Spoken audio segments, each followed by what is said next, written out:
Good morning, everybody. Welcome back to another little vlog. I hope you're having a good day. I am trying to clean and tidy up the house, finish up some laundry because we are going away for the weekend. This is a really fun quirk I picked up from my best friend's mom, actually. When we were growing up, I spent a lot of time at her house, so much so that I would also participate in household chores. So whenever they were going on a trip or having guests over, I would also help clean and help do the chores. Me, my bestie, and her sister. And at the time, her mom ran their house like it was the damn Navy. We would be on our hands and knees scrubbing tile grout with a toothbrush and moaning about it the whole time, about how excessive it was and how nobody was gonna care if the grout was clean, if the baseboards were properly dusted. But fast forward to adult me, I care.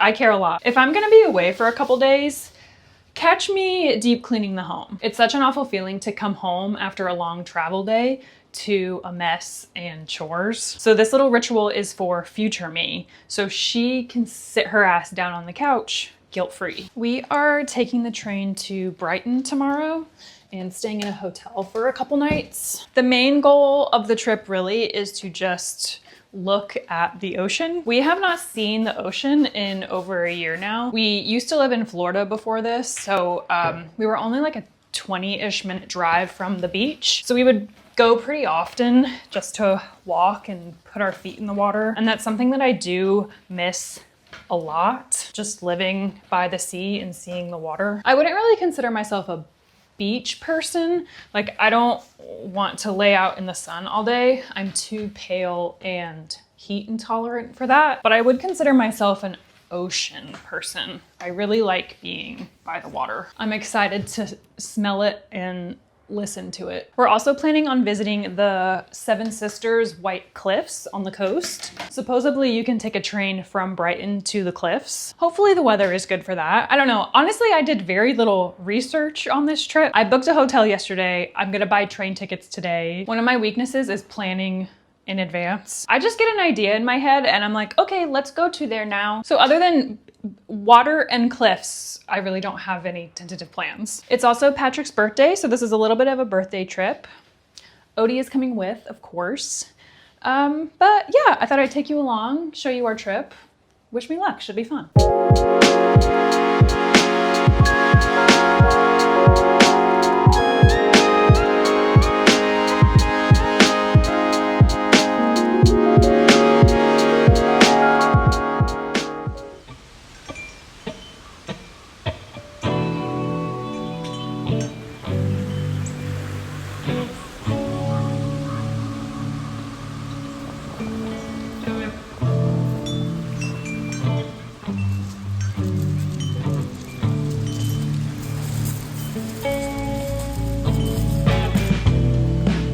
We stayed near the main beach next to Brighton Pier. The next day we got up early to walk around. During the day and night, this area was super busy and quite loud, but in the morning it was lovely before everybody else was up.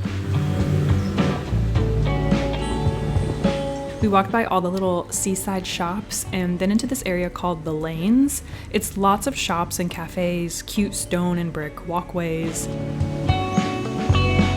We got some pancakes for breakfast and went back to sit by the water for a little bit. Odie had fun playing in all the rocks because he's a special little boy. You take special care of him. He's my special boy.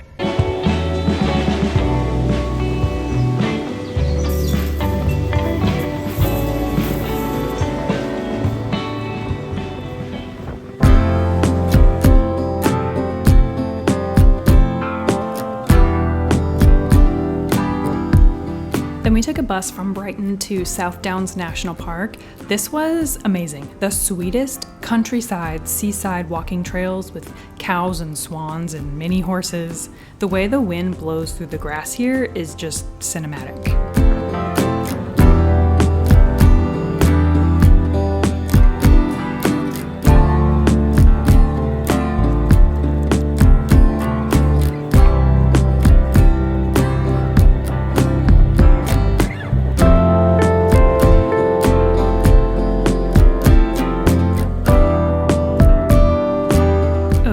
likes the beach. He likes digging in the sand. There were so many cool rocks here. We only got a few yards from the trail and sat our butts down to look at all the cool rocks.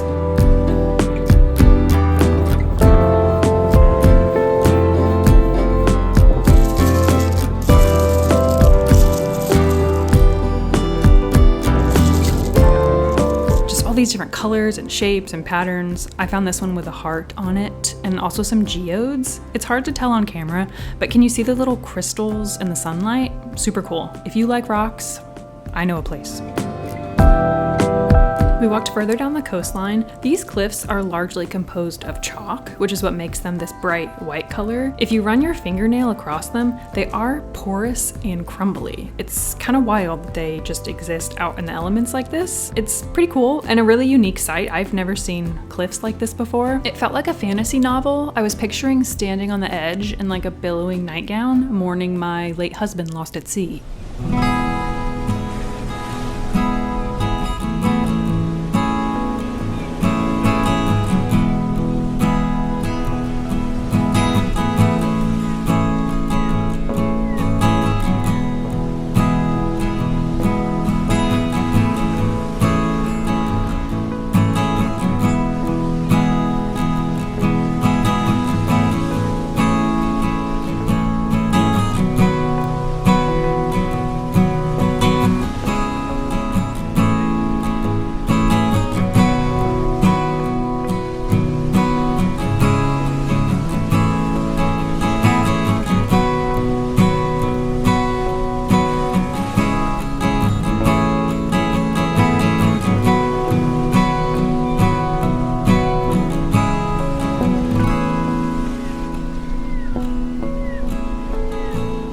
We got some snacks from a gift shop. Odie really wanted this children's bouncy ball, but we had an hour-long bus ride back to the hotel, and that just would have been chaos, so I'm sorry, bud, but he was devastated. If you have the chance to see the Seven Sisters, I highly recommend. It was wonderful. Hello there, we are back home now. The trip was good. I loved the cliffs. I loved the beach. That part, 10 of 10. It was beauty. It was grace. Brighton, on the other hand, not really for me. I don't think that I would go back there. In my head, I was picturing more like a darling little Studio Ghibli seaside town and I'm waddling around like Ponyo. It was not like that. It was like young people party town central. Lots of drunk people and other things. That's my bad though. I didn't research it ahead of time, so I'll take on that responsibility. I was just like, yes, that's a place I've heard of. Let's go there. It was fine, just not really for me. My tolerance for noise and people and other people's noise is just zero. On another note, life update. How are we all feeling tonight? In the words of Bo Burnham, I am not feeling good. I have been going through a little bit of a mental health crisis, seems like a strong word. I don't know what to call it. A little mentee, a little mental illness. I'm gonna be emo for a minute here, so if you don't like this, skip ahead a bit. It's personal stuff and also not. It's personal stuff coupled with the kind of onslaught of negativity and dystopian hellscape that is current events. I'll keep this brief because I don't want to come across as like, my life is so hard, because just, it's not comparatively, you know, it's all fine. I'm very, very lucky and fortunate to have the things that I have. And I know that. That being said, I think a lot of people can agree right now that it's just kind of a hard time to be a person. It's a hard timeline to exist as a person with empathy and hopes and dreams. I don't think humans are meant to ingest this much information and despair and rejection on a daily basis as this current generation. Like what's happening in the US and in other parts of the world is really affecting me in terms of dread and hopelessness and helplessness. It feels really bad to constantly read about it, but also not reading about it feels bad. And aside from just world events, the past 2 years for me have been particularly challenging in terms of my kind of self-worth and confidence, identity journey. I've talked about it here on this channel before. I don't want to be too whiny about it, but I'm just been feeling very lost, kind of directionless, kind of helpless, hopeless of what I'm supposed to be doing and what the future looks like. That negativity is affecting my life in a way that I don't wish to continue because it's scary. And it's kind of reached a point where I recognize that I need some help and I need to make some changes. I spend a lot of time worrying about all of these things that are largely out of my control. You know, I can't control the job market, housing market, cost of living. I can't control what the government does or doesn't do. But all that worrying takes up so much space in my head that leaves me feeling very helpless about what I'm supposed to be doing. I think that I need to focus more energy on the things that are within my control and things that I can affect positive change in. My health kind of being the chief topic here. I started taking an SSRI for the first time. I am on sertraline, also called Zoloft. It's been 2 weeks since I started. I haven't felt really any difference yet mentally. Supposedly it can take 4 to 6 to 8 weeks to build up in your system and kind of feel the positive effects. My hope with taking an antidepressant is to give my brain more space. What I mean by that is like on an emotional scale from 1 to 10, 1 being I am medically sedated, the brain waves are not firing, sister. And 10 being full on panic attack, call the doctor, this woman is exhibiting hysteria. I kind of live my life at an 8 or a 9. I'm living up here. That's my homeostasis. I'm existing up here. I'm just one inconvenience away from my cup overfloweth. I am one bad day away from a mental breakdown that knocks me on my ass for 3 days. And that is just too much. It also doesn't leave a lot of space for joy either, because I'm fighting for my life just to complete everyday tasks. So if an antidepressant can help take me from a 9 to, let's say, a 6 maybe, that would leave a lot more space to just deal with life and hopefully a little bit more capacity and motivation to enact some of those other changes that I need to see in my routine. I know that medication is not a be-all, fix-all, so I'm managing my expectations with that in mind. But right now, the little bit of hope that I'm feeling, that relief from my own brain is on the way, is motivating me to kind of start making some other changes. I have been wanting to try running for a while. A YouTuber that I've been watching for years and years, Sierra Schultze, did a video last year where she tried the Couch to 5K program. This is a training plan that takes you from not being able to run at all to being able to run a 5K in 9 weeks, or at least be able to run nonstop for 30 minutes at your own pace. She did it. She completed her first 5K. Loved it, kept with it. Now she's in a 10K. I think she's currently training for a half marathon. But watching her running journey in this parasocial way has really inspired me to want to try it myself. She just makes it look really fun and rewarding, though I'm not sure that's how I'm gonna feel about it. I am not a runner. Never have been.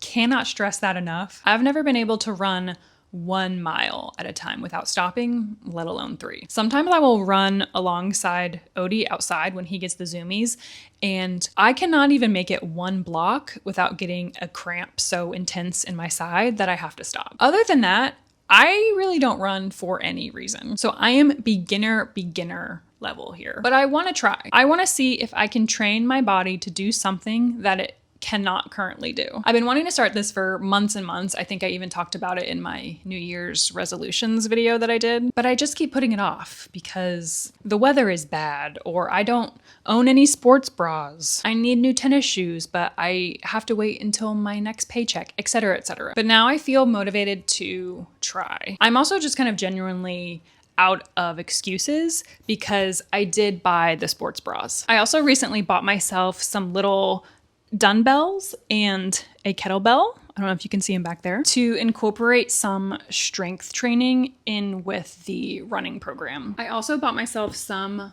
multivitamins to start taking with my daily sertraline. I have stress-related alopecia. I lost some clumps of hair last year that never grew back. So I have a few bald spots on my head that do kind of cause me some grief. And most recently I've been chipping teeth. I've chipped 2 teeth in the past month, not with any crazy force either, just eating. A couple days ago, I chipped my front tooth. It's very minor. You can't really notice it unless you're really all up in my mouth, but it's jagged enough that it's bothering me and I don't want it to get worse. So I do need to figure out how to get that fixed. But point being here, if I'm losing hair, I'm losing tooth enamel, and just generally feeling bad, some more vitamins can't hurt me. I did get them in gummy form, however, so I get to feel like I'm eating candy. But yeah, that is the life update. I am starting week 1 of Couch to 5K. There are seemingly several different apps you can choose from that have this training schedule. The NHS here in the UK has their own version of it,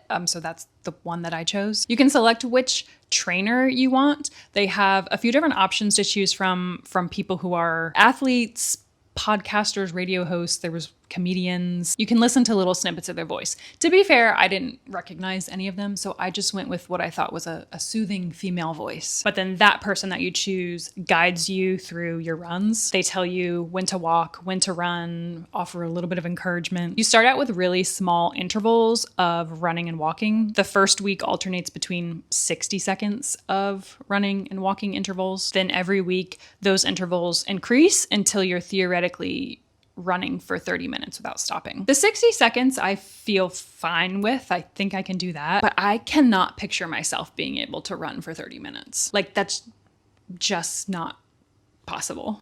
So we'll see how it goes. But yeah, first run, it's happening. I had some chocolate milk and a sertraline, and I'm ready to seize the f***ing day. Zoloft warriors, rise up. Get up, bestie. We're conjuring endorphins through physical labor.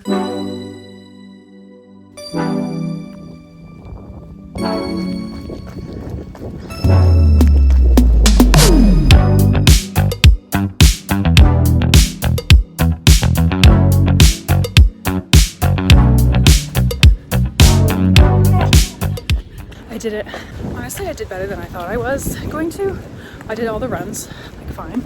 The biggest thing is the cramping. I knew that would happen. I started cramping on like the second interval of running, and then the cramp just kind of lasted the whole time. So I maybe need to do some research on how to prevent that. I don't know if it's eating more, drinking more, or just the endurance of running. And then the other thing I did not expect is I'm so itchy. My skin is so itchy. I don't know if you can tell like how red my legs are. I don't know what that's about, but I could itch my skin off. I did it. I feel good. Dare I say I'm proud of myself? Baby, stop. Okay, hello. Day 1, run 1, check. I am proud of myself just for starting. I feel like starting has been the hardest part of it. And now that I've begun, hopefully it'll be easier for me to keep with it. But I do feel motivated. Like, I already am kind of excited for the next run. I came home and got Odie and took him to the park for a little bit, and then came back home, showered. I'm fixing myself some lunch right now, and then I have a dentist appointment to hopefully go get my chipped tooth fixed. I'm also trying to eat a little bit healthier recently. My kind of go-to lunch is ramen or chicken nuggets, something that's just cheap and fast and doesn't require a whole lot of effort, but that's obviously not great for me. So I've switched to doing a little snack plate. I've got rotisserie chicken, cucumbers, carrots, pita, hummus, a little bit of cheese for dipping. And then we also just got a new produce box. This one is a bunch of peaches. So I'm gonna cut up a peach and have that with it. Yeah, I'm gonna enjoy my lunch, and then let's go get this tooth fixed.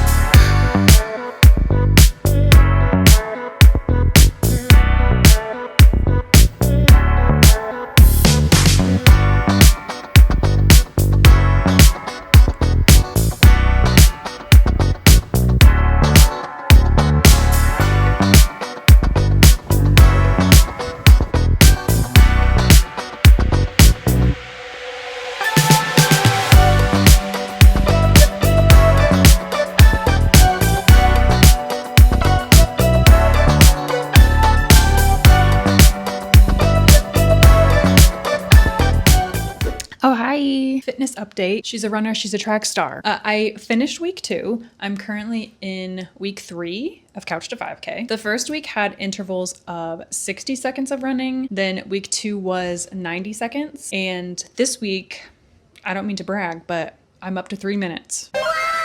I don't know if I mentioned this, but the program is 3 30-minute runs per week, which for me so far has been super attainable. The 30 minutes go by pretty fast, and the short intervals have really been motivating for me because I can do those. It feels like I'm achieving something. The Couch to 5K app that I'm using is only time-based. It doesn't track your distance or speed or anything. And I was interested in seeing how those metrics would improve for me over time. So I downloaded the Nike Run Club app to use simultaneously with the other one, and I love it. It shows you a map of your exact run with your time splits and pace and like all that good stuff. It also has these badges and achievements you can earn for different things, like your fastest 1K, fastest mile, longest run, furthest run. I got a badge for just doing a Sunday morning run. And I kind of feel like I'm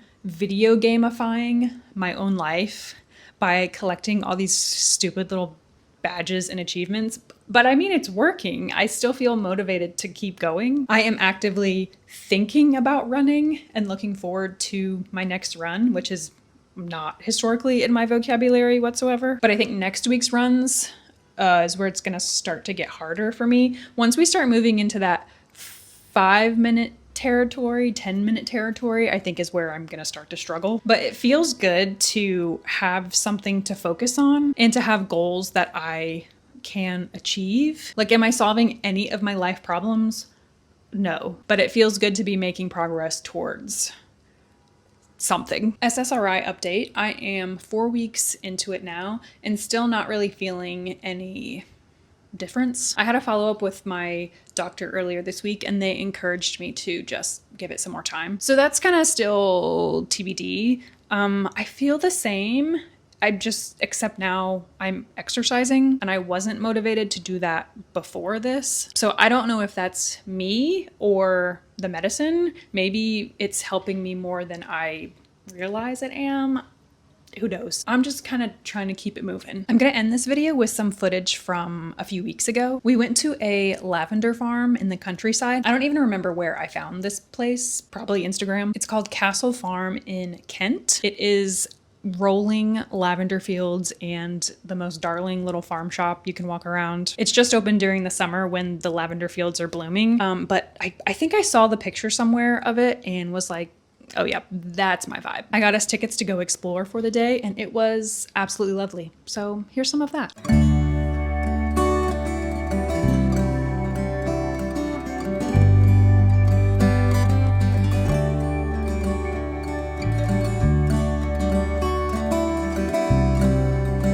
This town was about an hour and a half from central London and then a half-hour walk from the train station to the farm, but the walk was so good. I live for a scenic walk. You pass by some other farms and streams. We took our shoes off and just sat with our feet in the cold water for a bit, then continued on the path towards the lavender farm.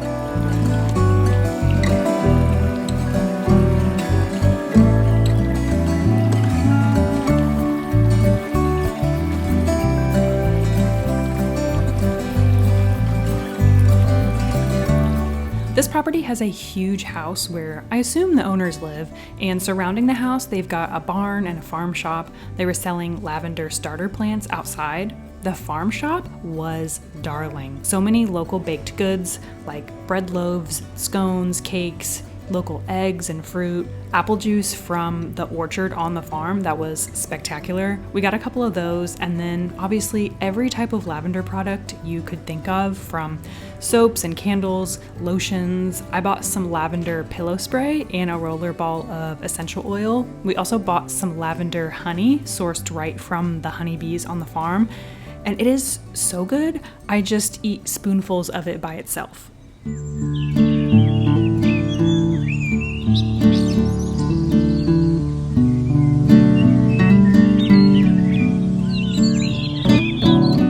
They also had some food trucks on the farm. We got a couple ham and cheese toasties to eat, and then we wandered through the fields, sat, and enjoyed the view for a couple hours.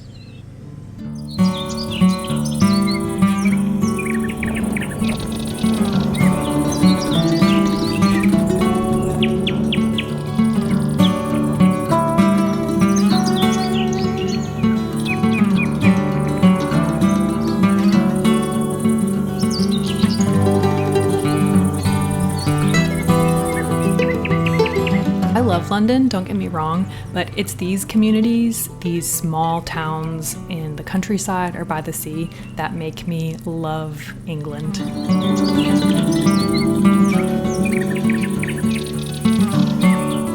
I feel like this video was a hodgepodge of a bunch of different themes going on, but hopefully you still enjoyed it. I thank you so much for watching. If you are navigating some big feelings, big stressors in your life, I am proud of you. You got this. Keep going, and I'll see you very soon. Okay, bye.